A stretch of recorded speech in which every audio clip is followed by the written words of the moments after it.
বাকিদের হাতে দিব দাড়ি পাল্লা, ওনার হাতে পাল্লা কলি। ওনার হাতে কি দিচ্ছে? পাল্লা কলি। এই দেখেন পাল্লা আছে, এইটার মাথায় একটা কলি আছে, এইটাকেই শাপলা কলি আপনারা ধরে নেবেন ইনশাআল্লাহ।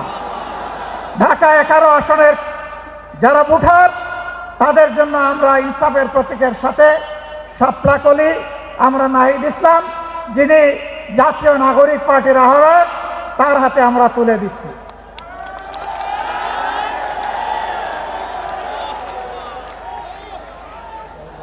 এটি ঢাকা 11 আসন, এবার ঢাকা 12 আসন। ঢাকা 12 আসনে বাংলাদেশ ইসলামী ছাত্র শিবিরের সাবেক কেন্দ্রীয় সভাপতি, বাংলাদেশ জামাতে ইসলামীর কেন্দ্রীয় নির্বাহী পরিষদের সম্মানিত সদস্য জনাব সাইফুল আলম খান মিলন, তার হাতে আমরা পাল্লা তুলে দিলাম।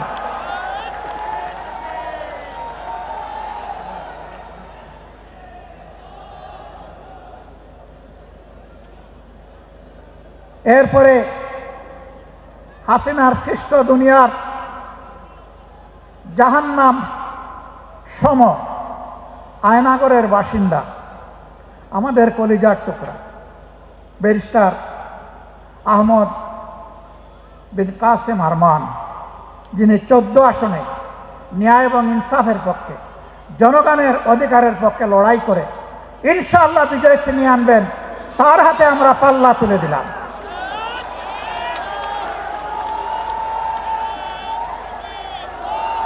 ডান দিকে আসবে, ডান দিকে, বাম দিকে না, ডান দিকে যারা আসবেন ডান দিকে আসবে।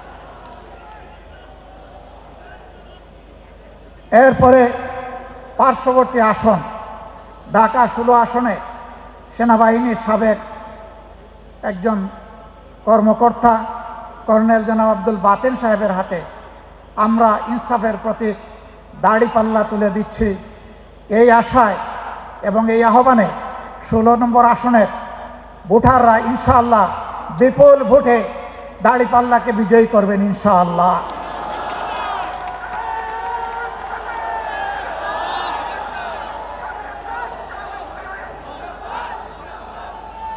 এবার ঢাকা 17 আসনে একজন দক্ষ চিকিৎসক, সন্তান না পাওয়া মা বাবার কষ্টে যিনি পাশে দাঁড়ান, আল্লাহ তাআলা যার উসিলায় অনেক মা বাবাকে সন্তানের মুখ দেখিয়েছেন, আজীবন যিনি একজন সমাজসেবক, আমি বলি যে ওর রক্তে সমাজসেবার নেশা। আমরা সেই সফল চিকিৎসক খালেদুজ্জামানের হাতে এবার তিনি ঢাকা 17 আসন থেকে লড়ে ইনশাআল্লাহ বিজয় ছিনিয়ে আনবেন, তার হাতে আমরা পাল্লা প্রতীক তুলে দিলাম। আলহামদুলিল্লাহ। প্রিয় এলাকাবাসী, আমি জাতীয় জীবনের কিছু কথা বলার আগে এই এলাকার হক প্রথমে আমার উপর বর্তায়। আমি যে এলাকাটিতে দাঁড়িয়ে আছি, এই এলাকায় আমি একটা খণ্ডচিত্র আপনাদের সামনে 1 মিনিটে তুলে ধরতে চাই। এটি রাজধানী ঢাকার একটি গুরুত্বপূর্ণ এলাকা, তার পাশেই আমাদের গর্বের সেনানিবাসের হেডকোয়ার্টার, আরো অনেকগুলা গুরুত্বপূর্ণ প্রতিষ্ঠান চতুর্দিকে আছে। এই ধরনের একটি এলাকায় যেখানে 8 থেকে 10 লক্ষ মানুষের বাস, সেখানে কি কি সামাজিক পরিষেবা বা সুবিধা থাকতে হবে আর কি আছে আপনারা একটু আশা করি দেখে নেবেন। মসজিদ আছে সর্বমোট 148টা, আলহামদুলিল্লাহ। প্রায় সকল পাড়ায় মসজিদ আছে, ঢাকাকে বলা হয় মসজিদের শহর। গির্জা আছে 8টি, এখানে মন্দির আছে 1টি, ইয়াতিমখানা আছে 27টি, কওমি মাদ্রাসা আছে 23টি, হাফিজি মাদ্রাসা আছে 56টি, সরকারি প্রাথমিক বিদ্যালয় আছে 6টি, কিন্ডার গার্ডেন আছে 29টি, স্কুল আছে 22টি, প্রাইভেট হাসপাতাল আছে 12টি। দুঃখের বিষয়, এত বড় এলাকায় একটাও আন্ডার গ্রাজুয়েট কলেজ নাই, একটা মানসম্মত হাসপাতাল নাই, সেটা সরকারি হোক কিংবা বেসরকারি হোক, প্রাথমিক লেভেলে কিছু হাসপাতাল আছে, বেশিরভাগ বেসরকারি। এই এলাকায় 3টা বড় খাল আছে, এগুলাকে খাল বলা যাবে না, এগুলো এখন ময়লার ভাগাড়। ওর পাশ দিয়ে হাঁটতে গেলে আপনি নাক চাপা দিয়েও হাঁটতে পারবেন না, আপনি অসুস্থ হয়ে পড়বেন, মাথা ধরবে এবং আপনার মাথা ব্যথা শুরু হবে। এর সাথেই পাল্লা দিয়ে বসবাস করছে অসংখ্য মানুষ। ড্রেনগুলা একেবারেই অপরিচ্ছন্ন, মশা মাছির ভাগাড়, প্রজনন কেন্দ্র। রাস্তাগুলা সরু, যা একটু বড় করা হয়েছে রাস্তার মাঝখানে একটা লাইট পোস্ট। এটা দেখার কেউ নাই, সরানোর কোনো প্রয়োজন নাই। ভাঙা রাস্তা, বাচ্চারা স্কুলে যাওয়ার সময় 3বার হুমড়ি খেয়ে পড়ে, তার সাথে হাতে ধরা মাও পড়ে যায়। সন্ত্রাস, মাদক এই এলাকায় দীর্ঘদিন ক্ষতিগ্রস্ত করেছে। আমরা তার নিখুঁত চিত্র তুলে আনার চেষ্টা করছি।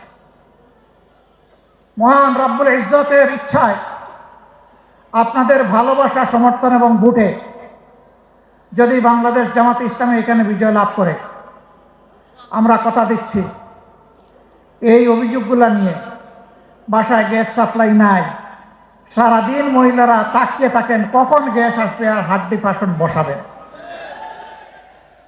আমরা আপনাদেরকে কথা দিচ্ছি, আপনাদেরকে সাথে নিয়ে আপনাদের পাশে দাঁড়িয়ে ইনশাল্লাহ এই সমস্ত সমস্যার সমাধান আমরা করব। যেটা পারবো না, কেন পারছি না, যেটা দেরি হচ্ছে, কেন দেরি হচ্ছে, এটা জানানোর দায়িত্ব আপনাদের, আমাদের, আর জানার অধিকার আপনাদের। আমরা তা আপনাদের সামনে স্পষ্ট করব।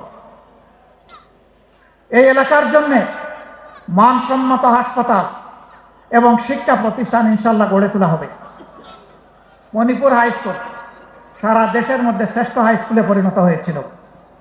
ফেসিবাদের কবলে পড়ে এই হাই স্কুলের কি হয়েছে আপনারা তার সাক্ষী। আমরা শুধু মণিপুর হাই স্কুল না, এরকম যতটা শিক্ষা প্রতিষ্ঠান আছে সবগুলাকে আমরা দেশের শ্রেষ্ঠ মানে আনার চেষ্টা করব। শুধু দেশ নয়, এই শিক্ষা প্রতিষ্ঠানগুলোতে কিভাবে বিশ্বমানে শিক্ষাদান নিশ্চিত করা যায় তার জন্য আমরা সর্বাত্মক চেষ্টা চালাবো ইনশাআল্লাহ। বাকি সমস্যাগুলো আপনাদেরকে সাথে নিয়ে আমরা সমাধান করব। প্রিয় দেশবাসী, আমি আজ আপনাদের সামনে দাঁড়িয়েছি বাংলাদেশ জামাতে ইসলামের আমির হিসাবে না, আমি দাঁড়িয়েছি স্বাধীনতার 54 বছরে দফায় দফায় স্বৈর শাসনের কবলে পড়ে যে মানুষগুলা তাদের আপনজনকে হারিয়েছে, আমি তাদের একজন হয়ে আপনাদের সামনে দাঁড়িয়েছি। আমি আপনাদের সামনে দাঁড়িয়েছি যেই মানুষগুলা গুমের শিকার হয়েছে, সেই মানুষগুলা দুঃখী পরিবারের হয়ে। আমি আপনাদের সামনে দাঁড়িয়েছি ওই শিশুর হয়ে, গরিবের ঘরে জন্ম নেওয়ার কারণে দ্বার কপালে শিক্ষা জুটে না, পথ হারিয়েছে, এক পর্যায়ে অন্ধকার জগতে, অন্ধকার গলিতে ঢুকে যায়। আমি সেই সুবিধা বঞ্চিত শিশুর পক্ষ হয়ে এখানে দাঁড়িয়েছি। আমি দাঁড়িয়েছি রাস্তাঘাট পরিচ্ছন্নতার কাজে যে সমস্ত কর্মীরা রক্ত পানি করা, ঘাম ঝরা, কিন্তু তারা তাদের শ্রমের ন্যায্য পাওনাটা পান না, সমাজ তাদেরকে সম্মানের চোখে দেখে না, আমি তাদের সম্মান ফিরিয়ে দেওয়ার জন্য এখানে দাঁড়িয়েছি। আমি দাঁড়িয়েছি ওই সমস্ত শ্রমিক সমাজের জন্য, আমার ভাই বোনদের জন্য, গার্মেন্টস শ্রমিক থেকে শুরু করে যত পর্যায়ে শ্রমিক অঙ্গন আছে, যাদের উপর বৈষম্য করা হয়, অবিচার করা হয়, তাদের একজন হয়ে তাদের অধিকার প্রতিষ্ঠার জন্য দায়িত্ব নিয়ে আমি এখানে দাঁড়িয়েছি। চা বাগানের শ্রমিকরা যুগ যুগ ধরে দুইটা বড় নিয়ামত থেকে তারা বঞ্চিত, একটা শিক্ষার আলো আর একটা স্বাস্থ্য সেবার অধিকার। এই দুইটা থেকে তারা যুগ যুগ ধরে বঞ্চিত। আমি দাঁড়িয়েছি তাদের হয়ে কথা বলতে। আমি দাঁড়িয়েছি বিগত দুঃশাসনের সময় স্টক মার্কেট লুট হয়ে যেই সমস্ত মানুষরা নিহত হয়েছেন, আত্মহত্যা করেছেন, সেই দুটি পরিবারের পক্ষে বিচার চাইতে আমি আপনাদের সামনে দাঁড়িয়েছি। প্রিয় দেশবাসী, আমি দাঁড়িয়েছি ব্যাংকগুলো লুট করে আজকে লক্ষ গ্রাহকে, কোটি গ্রাহকে টাকা যারা চুরি করে বিদেশে পালিয়েছে অথবা বর্তমানে কারাগারে আছে, তাদের কারণে আজকে যাদের জীবন তছনছ হয়ে গিয়েছে, আমি তাদের হয়ে আপনাদের সামনে দাঁড়িয়েছি।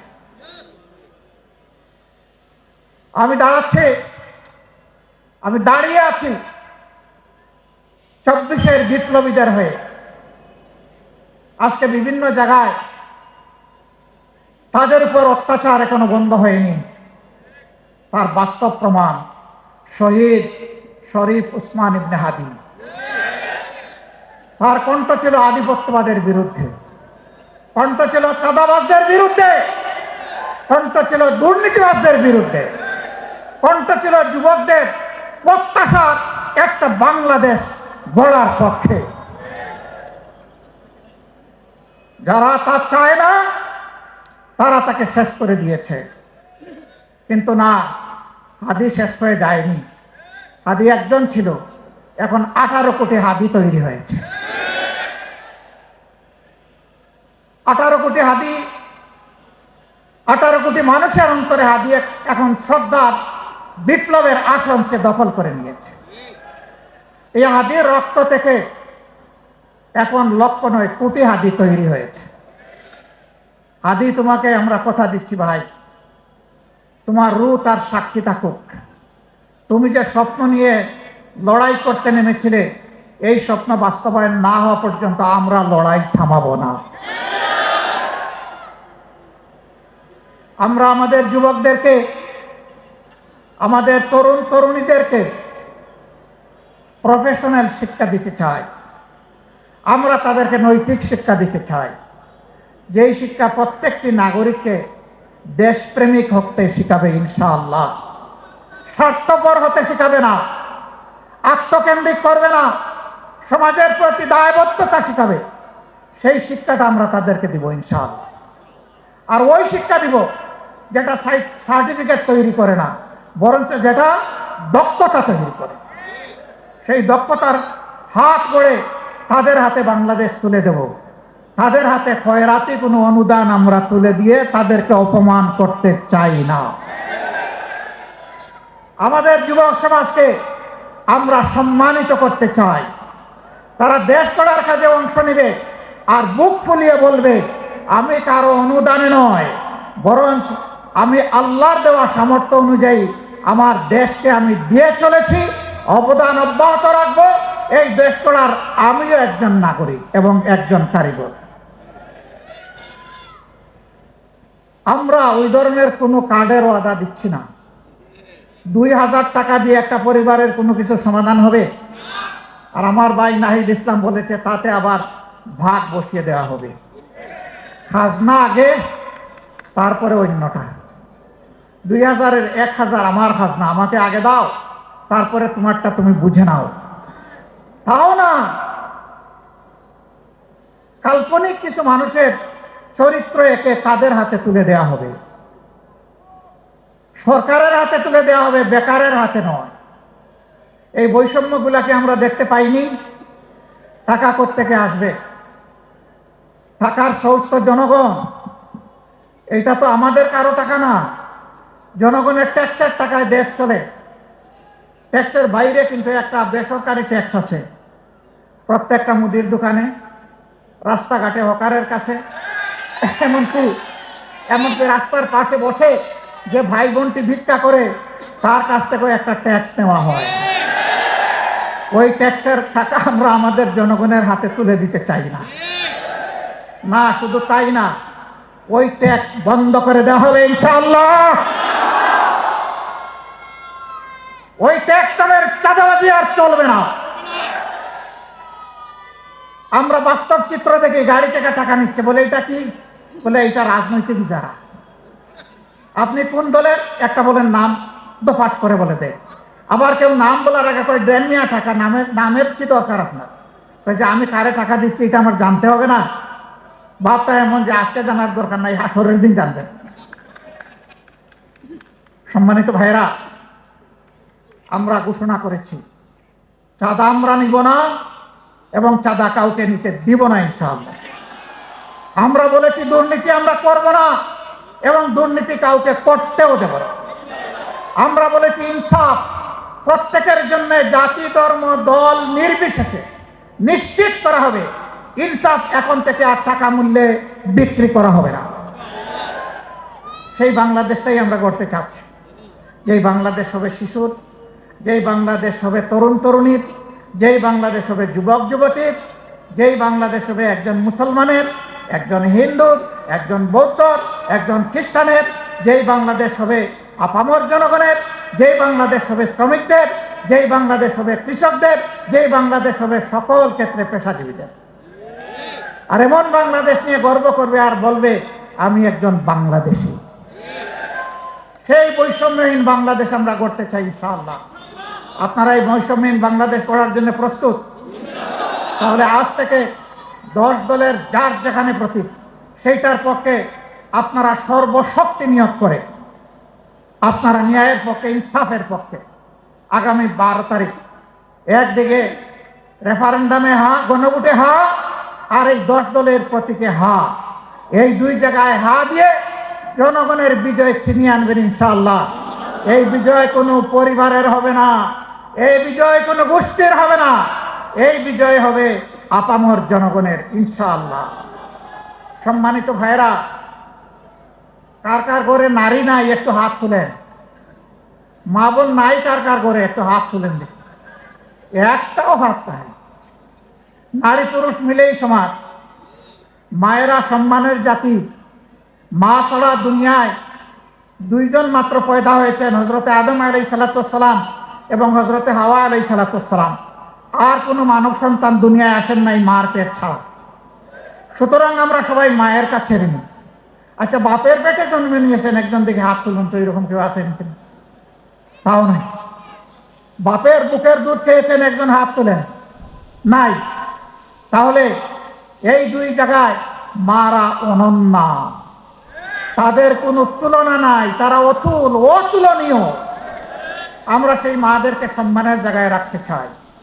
কর্মক্ষেত্রে তারা সম্মানের সাথে ইনশাআল্লাহ তারা তাদের দায়িত্ব পালন করবেন। সেই ক্ষেত্রে তাদের শতভাগ নিরাপত্তা নিশ্চিত করা হবে। রাস্তাঘাটে চলাফেরায় আমরা তাদের নিরাপত্তা নিশ্চিতে অঙ্গীকারবদ্ধ। তার জন্য যা করা দরকার, আল্লাহ যদি তার মেহেরবানিতে জনগণের বুঠে আমাদেরকে নির্বাচিত করে সরকার গঠনের সুযোগ দেন, তাহলে আমরা তার সব কিছু করবো ইনশাআল্লাহ। নারী পুরুষ সবাই মিলে আমরা আগামীর বাংলাদেশ গড়ব। আল্লাহ তাআলা সেই বাংলাদেশটা আমাদেরকে গড়ার তৌফিক দান করুন। যারা এর বাইরে আজেবাজে কথা বলে জনগণকে বিভ্রান্ত করতে চায়, আমাদের মায়েরা, আমাদের ভাইয়েরা তাদের জবাব দেওয়ার জন্য যথেষ্ট। আমরা কিছু বন্ধুদেরকে বলতে চাই, মেহেরবানি করে মাদের ইজ্জত নিয়ে কখনো টান দিবেন না, তাহলে আগুন জ্বলবে। কিন্তু সব সহ্য করব, মাদের ইজ্জতের ব্যাপারে বরদাস্ত করব না। এই জায়গায় সবাইকে সতর্কতা অবলম্বন করতে হবে। আপনাদেরকে ধন্যবাদ, আপনাদের শুকরিয়া। আল্লাহ তাআলা আজকে এখান থেকে যে নির্বাচনী প্রচারণা আমরা শুরু করলাম, আল্লাহ আমাদের অভিযাত্রা সহজ করে দিন, বরকতময় করে দিন। বাংলাদেশের জনগণের কল্যাণে যা দরকার তাই করার তৌফিক দান করুন। আখের আল্লাহ রাব্বুল আলামিন আমাদেরকে একটি নিরাপদ, মানবিক, বৈষম্যমুক্ত, দুর্নীতিমুক্ত একটা ইনসাফের বাংলাদেশ গড়ার তৌফিক আল্লাহ তাআলা আমাদেরকে দান করেন। আল্লাহ হাফেজ। বাংলাদেশ